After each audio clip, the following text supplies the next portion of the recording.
Hey guys, welcome back. This is Laurie from Go Polish. I'm going to show you how I created this fall abstract design. This design is part of my fall favorite series. Each season I pick 5 polishes and do a nail design and tutorial for each one. So the polish that I'm featuring today is things I've seen in Aber-green, and this is new from the OPI collection. I also used Mixtaupe and Without a Stitch on the bright cider and licorice for the detailing. You can check out my other favorites on my Instagram page. Okay, so I did 2 coats of things I've seen in Aber-green on all my nails except for my accent finger, which I did 2 coats of Mixtaupe. I'm going to take Without a Stitch and I'm just going to swipe up a little less than halfway up the nail, come in with a small brush to get around the edges and make it clean. And then I'm going to come on the other side with my orange on the bright cider, and I'm going to go almost all the way to the top of that one. Then you can get a brush with some acetone. I'll have a link to all the products I'm using below and clean that up. So then I have my Winstonia brush here.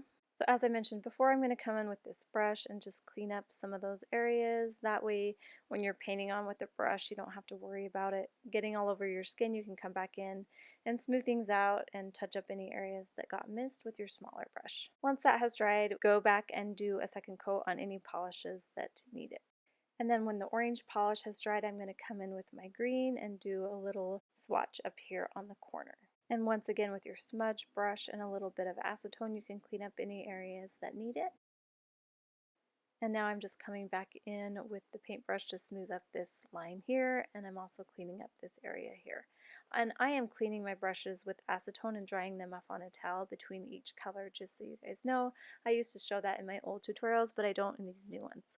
Okay, so now I'm coming in with the black polish, and the thing about these lines that's so nice is they don't have to be straight and perfect. They're kind of wiggly and wobbly, and they're all gonna go towards this center here. So I'm gonna do the center up at the top. In the picture it had the center in the dark polish area, but I wanted it to show up, so I switched it to the other side. But I'm just gonna swirl those the way that I want it, and then at the end I can come back and touch up any areas that need it. Sometimes it doesn't fill in all the way, so you just go back and fill it in. And if you do have spots where you mess up, you can always go back when the black has dried and go back with the other color and just paint over it. It cleans up really nicely, and this is so easy to do, you guys. Anybody can do it, and even easy to do on your opposite hand. It takes a little more time, but it's definitely doable.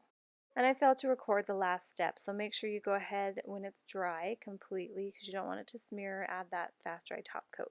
And that's it for the final look. I hope you guys enjoyed this design. I will see you next time. Bye.